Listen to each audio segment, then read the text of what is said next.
자, 수능하는 국이에요. 자, 일출문. 자, 한 번 문을 나서면, 즉, 이 말은 사주를 열어 보았을 때, 한 번 문을 나서면, 자, 사주를 보았을 때, 한 번 문을 나갔을 때, 즉, 사주를 열어 보았을 때, 이렇게 해석하신 분이 맞는 것 같아요. 우리 김정희 선생님, 이렇게 해석하고 있는데, 사주를 열어 보았을 때, 내 집, 와서 단지 겨나, 아이를 보면, 오는 것이 단지 아이를 보면, 이제 아이라는 것은 우리가 사주에서 식상을 의미하죠. 그래서 식상이 보이면, 그러니까 우리가 사주를 봤을 때 식상이 보이면, 이 말을 이렇게 쓴 거예요. 그래서 일출문 내지 겨나. 그러면 우리가 사주를 보았을 때 식상이 보이면, 오아, 나의 아이는, 나의 식상이겠죠. 나의 아이는 성기, 기를 이루고, 구성한다. 뭐, 문녀를 계산한다. 이 문녀를, 구성한다. 그래서 문녀라고 하는 것은 월주를 의미해. 밑에 보면 이제 월령이라고 나오거든요. 그래서 이 월령을 구성을 해야 된다. 30일 보면 이것도 이렇게 해서 하시면 되겠어요. 내 아이가 문 앞에 바글바글 하는구나. 이건 좀 의미가 안 통하는 것 같아요. 그렇죠? 그래서 이거는 물려는 마을 어귀의 문이고 여기서는 월령을 의미한다. 그래서 일단은 사주를 봤을 때 식상이 보이면 그 식상은 기를 이루고 그 다음에 월령을 구성해야 된다. 아이를 따를 때, 따를 정자죠. 아이를 따를 때 불구한, 무엇에 불구하고 관계없이 신강약, 몸에 강하고 약함에 관계없이 아이를 따라야 된다. 그렇죠? 아이를 따를 때는 자신의 강약과는 관계없이 단지 필요하다. 뭐가 내 아이가 또우자 만나루자 아이를 만나야 된다. 아이를 만나야 된다는 거죠. 그래서 아이니까 뭐였냐면 이게 이제 재성이에요. 재성. 그래서 내가 그러니까 아이를 따를 때는 그 내가 신강하고 신약한지를 관계없이 단지 내 아이가 또 다른 아이, 그 아이의 아이, 즉 재성을 만나야 된다라는 뜻이에요. 군내 신생 이채미 아는 구모 설천기 모자멸자 관두이 부건하위 우파처. 자, 군내 신 임금이 신하에 의지하여 생하는 이치가 최미 가장 정미하다. 그래서 임금이 신하에 의지하여 생하는 이치가 가장 정미하다. 그리고 아는 구모 즉 자식이 아이가 어미를 구할 수 있다는 것은 설기천 하늘의 기틀을 설기하는 것이다. 이제 여기 설은 이제 누설한다도 되니까 그래서 이제 천기 하늘의 기틀은 하늘의 이치 뭐 이렇게 이야기하시면 되겠죠. 하늘의 이치를 누설하는 것이다. 천기 누설이라고 하죠. 천기 누설. 그래서 아이가 어미를 살릴 수 있는 이치를 이제 나중에 설명할 거예요. 그런 부분은 하늘의 이치를 천기를 누설하는 것과 같다. 모자 멸자 어미가 자애롭고 그 다음에 자식을 멸하는 것, 자식을 소멸시키는 것은 관두가 다르다. 관두가 뭐냐면 58번 관두라고 하는 것은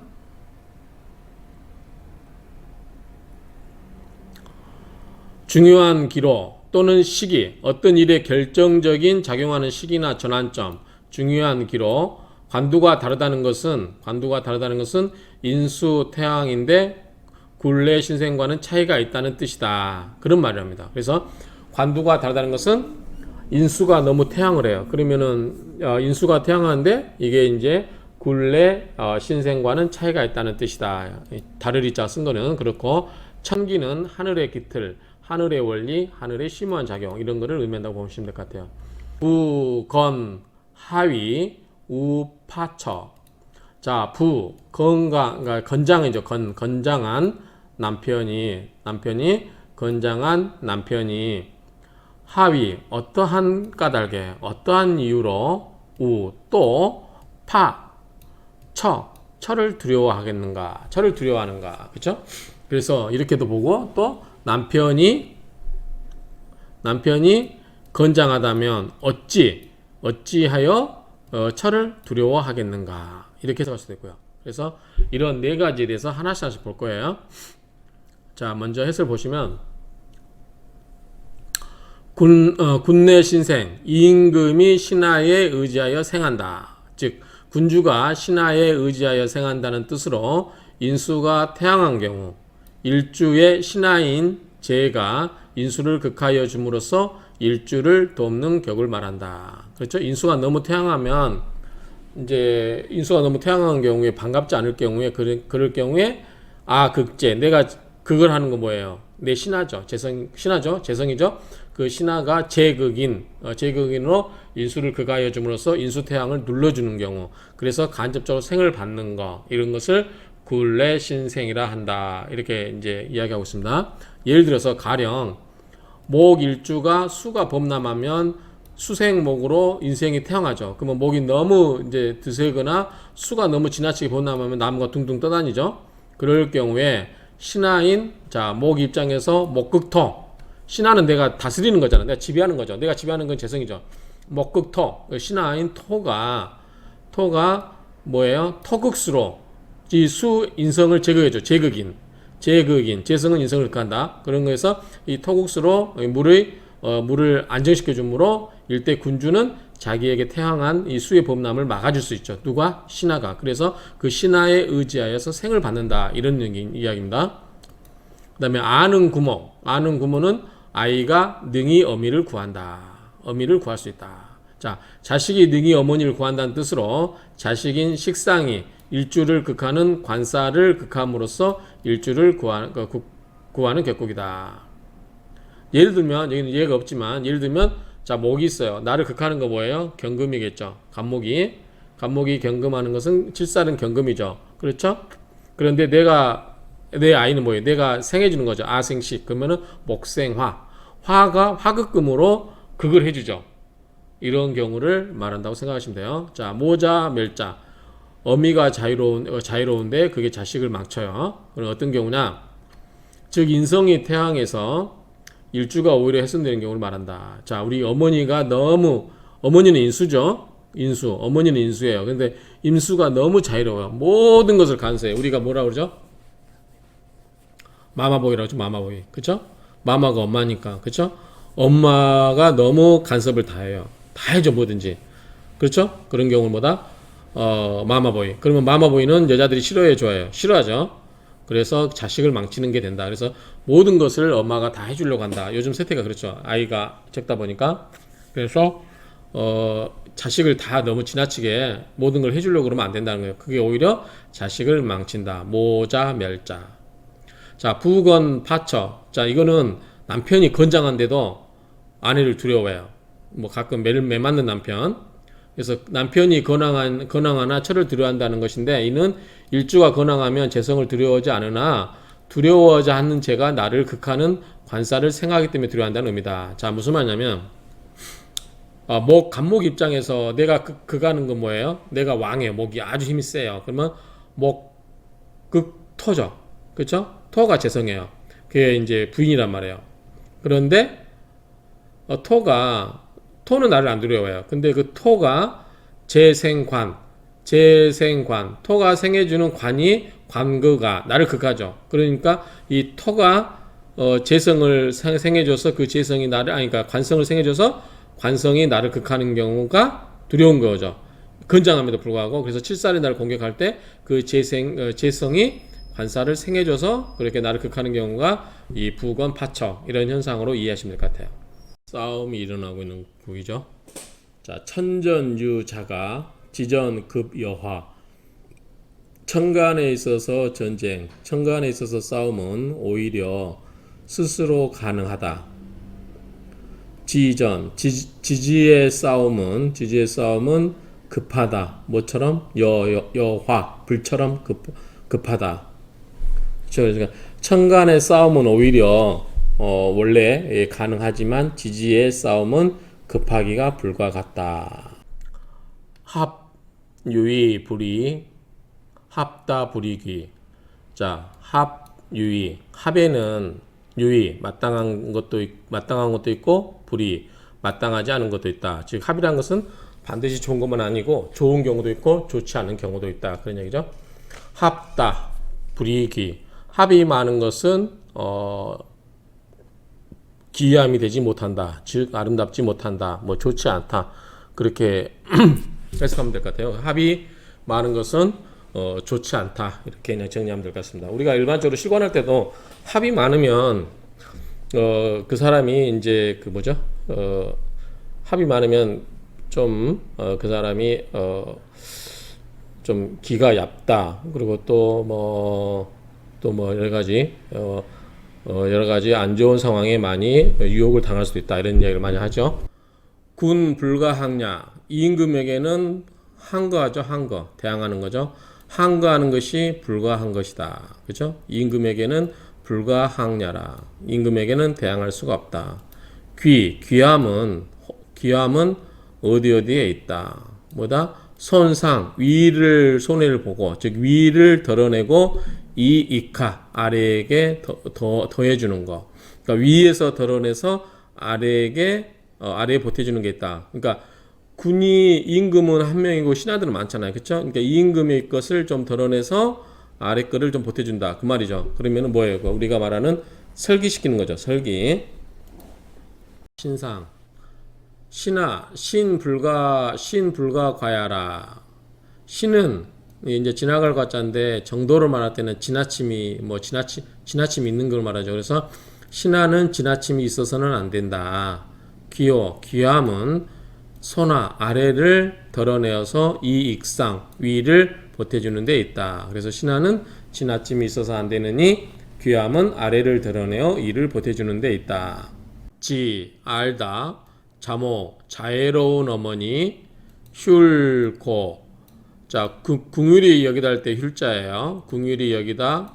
그리고 외로울 고 또는 돌보다. 그래서 외로운 사람을 또는 궁휼히 여겨서 돌보는 그러한 도리를 알게 된다면, 즉 자애로운 어머니, 그 다음에 그 어머니가 궁휼히 여기는 그러한 이치를 알게 된다면, 비로소시죠. 비로소 있게 된다.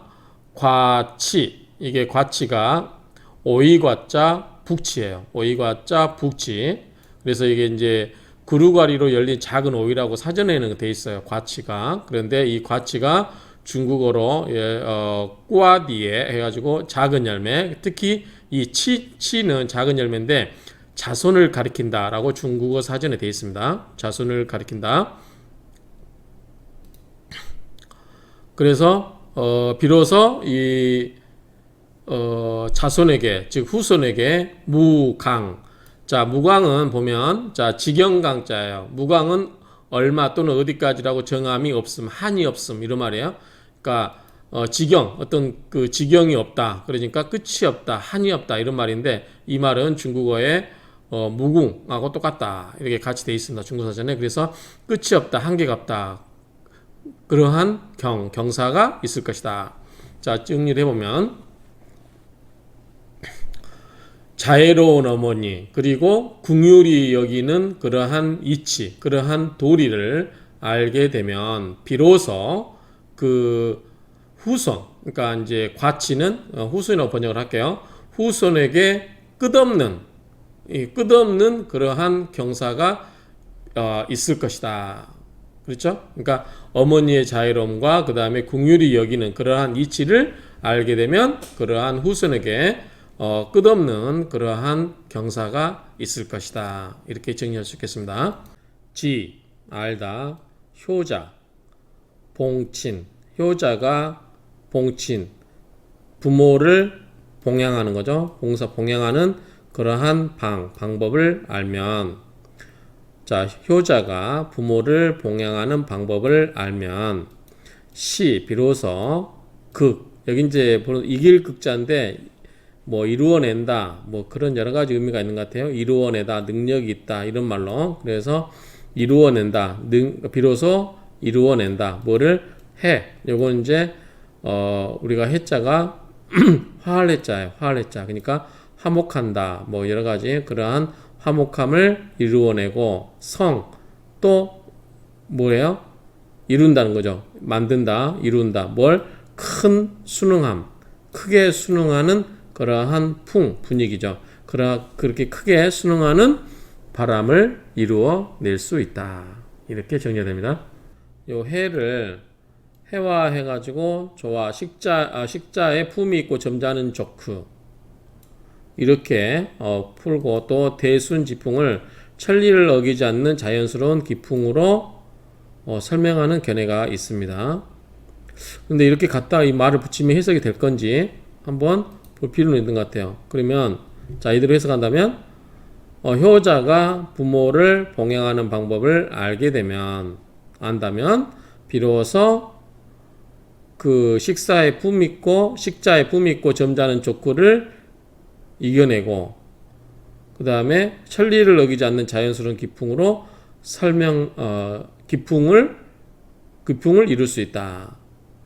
좀 많이 의역이 된 것 같아요. 어쨌든 그런 맥락으로 이해를 하시면 될 것 같아요. 성정은 이제 사람의 그 성품이라고 해야 되나요? 그렇게 보면 되겠죠. 먼저 한번 보면 이건 좀 일치하는 것 같지 않은데 성정을 해석해 보면 성은 선천적으로 타고난 말이 아닌가 싶고 성품이라고 보면 되겠죠. 성품. 그 사람의 성품.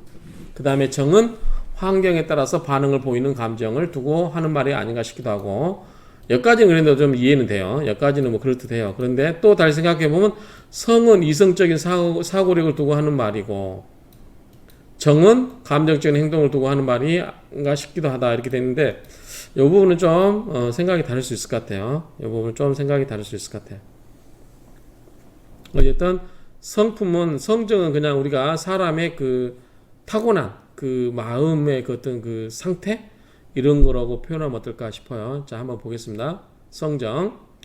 오기는 뭐예요? 목화 토금수죠. 오기. 5가지의 기운이 불려. 어그러질려 자죠. 어그러질려. 그래서 만약에 5가지 목화 토금수가 어그러지지 않았으면 성정중화. 성정이 중화되고 탁하고 어지러울 난자죠. 그 다음에 편고. 치우치고 메마르고 그래서 탁하고 어지럽히고 그 다음에 편고되고 치우치고 메마르면 성정 그 성정은 괴역 이 괴자가 뭐죠? 어그러질 괴자예요. 그 다음에 거역할 역자 그래서 그 성정이 어그러지고 거역하는 것이다 라고 정리할 수 있겠죠. 그래서 일그러지고 거슬리게 된다 이렇게 정리를 할 수 있겠습니다. 자, 이번에는 화에 대해서 보겠습니다. 성정편의 화열, 이성조자, 우금수지격. 자, 화가 맹렬한데 그 성질은 어떻게 해요? 굉장히 메말랐어요. 건조하고 조급해요. 그 성질이 굉장히 급하죠. 조급한 자는 만나다 금수를 만나게 되면 어떻게 돼요? 격하게 된다는 거죠. 그렇죠? 그러니까 어떤 불이 맹렬했을 때는 그 불을 끌려고 하지 말고 흙으로 끄죠. 흙으로 꺼서 불의 기운을 설기시키는 게 맞지. 거기다 물을 얹을거나 막 그렇게 되면 더 불이 맹렬하게 붙는다. 그래서 화가 많은 사람들을 상대할 때는 그 사람들 비유를 건들 게 아니라 그냥 이제 금수는 어떻게 보면 극하는 거잖아요. 서로 극하는 거. 그렇기 때문에 극하는 거를 할 게 아니라 그 사람의 비율을 맞춰서 설기시키는 게 낫다. 진정시키는 게 낫다. 이렇게 이해하시면 돼요. 그래서 화열이 성조자 우금수지격. 그래서 불이 맹렬하여 성정이 조급한 자는 금수의 충격을 받으면 격렬해진다. 이건 충분히 이해되실 거예요. 자, 이번에는 수에 대해서 보겠습니다. 수. 자, 수분. 이게 이제 달릴 뿐이죠. 달릴 뿐. 자, 달릴 뿐. 수가 달리면 이 성유자 성질이 부드럽게 되는 것은 오로지 전적으로 금목지신이다. 금과 목의 신이 때문에 그렇다. 왜 그럴까요? 자, 수를 앞두고 앞에서 금 있으면 금생수 이렇게 금을 생해주고 그 다음에 수생목 이렇게 유통을 시켜주잖아요. 자, 수는 막히면 안 되겠죠. 물은 흘러다녀야 돼요. 흘러다니게 해주려면 자, 물이 끊임없이 솟아나게 해주는 금이 있어서 금생수로 해서 수가 떨어지지 않고 계속해서 수가 공급되게 해주고 그 다음에 수가 또 나무 뿌리로 이제 그 빨아들일 수 있는 여러 가지 수가 유통되게끔 금생수, 수생목 이런 구조로 만들어줘야 되기 때문에 그렇게 되면 그 수가 자기 할 일을 하고 있기 때문에 성질이 안 내겠죠. 그래서 성질이 뭐하다? 부드럽다. 그렇죠? 그래서 수가 달린다는 것은 여러분들 아마 장마철에 비 엄청 왔을 때 그 계곡물에 막 무섭게 범람하는 거 생각하시면 돼요. 아마 분자를 거기에 비유를 하시면 좋을 것 같아요. 물이 막 미친 듯이 달리는 거죠. 그럴 때 그렇게 물이 미친 듯이 달린다 할지라도 그 성질이 부드러운 것은 뭐다? 물을 생해주는 금과 그 다음에 목에 설계시켜주는 수를 설계시켜주는 목의 신이 있기 때문에 그렇다라고 이렇게 정리를 하실 수 있겠죠? 목분남 이연겁. 자, 목이 남쪽으로 달리면 뭐죠? 남쪽으로 향한다는 것은 남쪽은 화죠. 화로 달리면 그래서 목이 화로 설기되면 이런 말로 보입니다. 그래서 목이 남쪽으로 향하면 이연 부드러워진다는 거죠. 나무의 재질이 물러지고 이제 겁내다 이런 뜻이죠. 그러니까 약해진다. 그래서 이렇게 해석을 했는데 연해지고 그 다음에 그 나무의 재질이 물러지고 약해진다. 목의 기운이 화로 설계되니까 목의 성분이 부드러워지고 약해진다. 이제 목이 많으면 드세겠죠. 많이 드센데 그 목에 많은 드센 기운이 화로 목생화로 설계되면 어떻게 돼요? 목의 성질이 부드러워진다 정도로 의미를 이해하면 될 것 같아요. 그런데 자, 금견수 이 유통. 금이 수를 보게 되면 유통이 된다. 그렇죠? 금생수로 흘러가죠. 자연스럽게. 자, 이번에 최요자 서수 환남. 자, 최요 가장 요자를 보면 우길요 누르륵 이런 의미입니다. 우길요 누르륵 그런 말인데 여기서는 우기다 그러니까 고집스럽다 그런 말로 우기다 고집스럽다는 말로 해석이 될 것 같아요. 그래서 가장 고집스러운 것은 원래 직역하면 그러죠.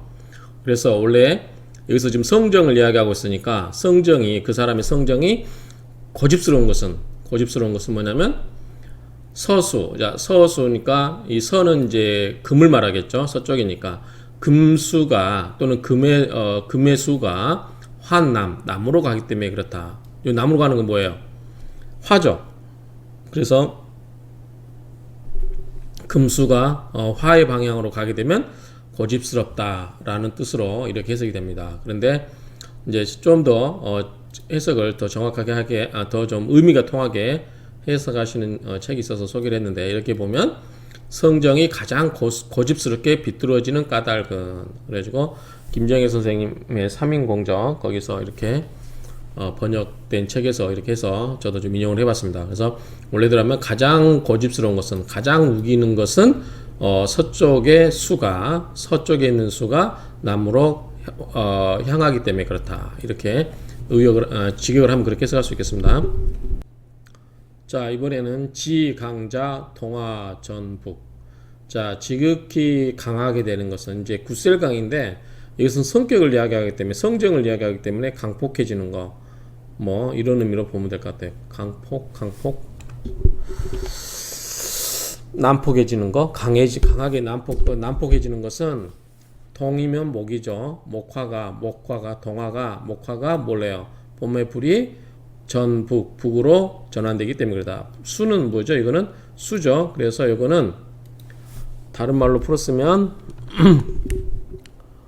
목화가 수로 가기 때문에 수로 전환되기 때문에 그렇다. 이렇게 풀었을 수 있겠죠. 순생지기 우 격신이항. 자, 순조롭게 생하는 기틀이 충격을 주는 신, 즉 격신을 만나면 저항하게 된다.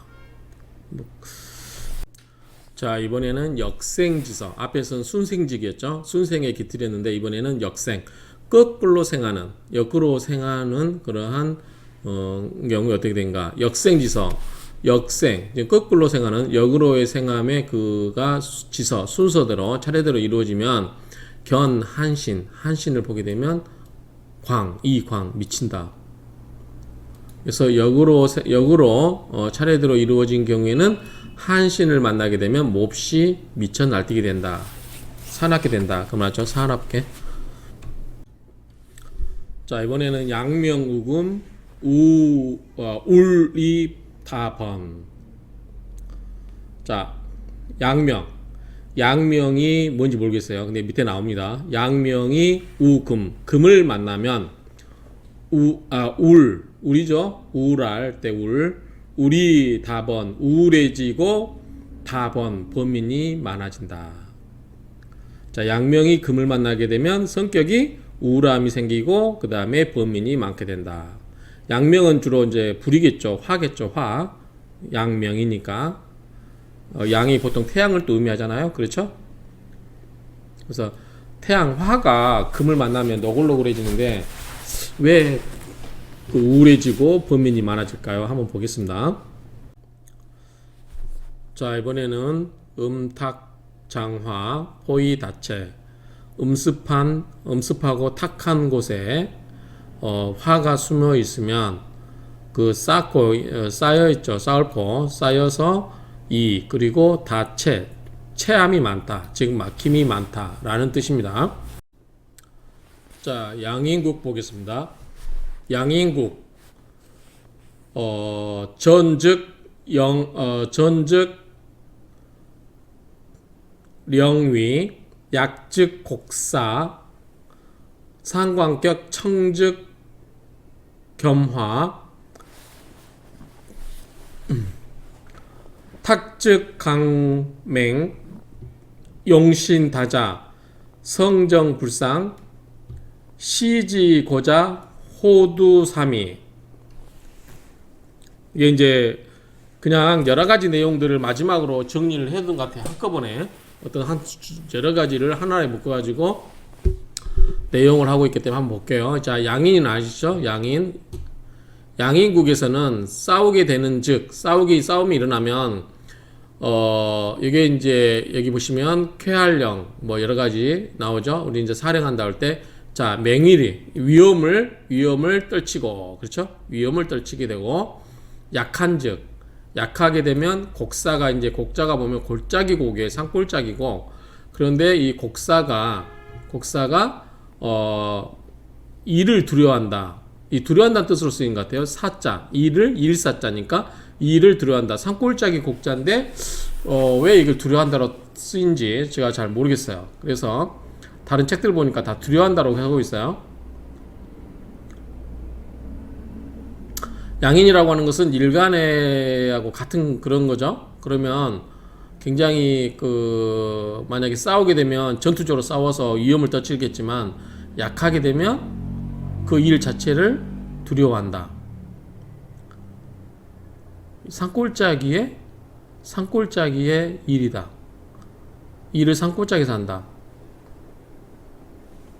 잘 이해가 안 됩니다. 어쨌든 그렇고 상관격은 아시죠? 상관격에 있어서 청하게 된 즉 맑게 되면 겸손하고 온화하고, 그렇죠? 조화가 되거나 겸손하고 온화하고, 탁하게 되면 강폭하게 되고 용맹하게 되는 거죠. 용신이 많으면 용신이 많게 되면 그 성정이 일정하지가 않다. 그러니까 용신이 많으면 그 성정이 왔다 갔다 한다. 그러니까 변덕이 많을 수도 있죠. 시지가 고자, 메마를 고자니까 시지가 메말라 있으면 이제 끝까지 일을 못 하는 거죠. 용두삼이. 여기는 이제 호두삼이라고 됐어요. 호랑이 머리와 뱀의 꼬리. 그래서 용두삼이가 된다. 시즈가 메말랐다는 것은 뒤처리가 잘 안 된다는 거죠. 뒤처리가 잘 안 되기 때문에 용두사미 일은 벌렸으나 마무리를 짓지 못하는 그러한 용두사미가 된다. 뭐 이런 내용들입니다.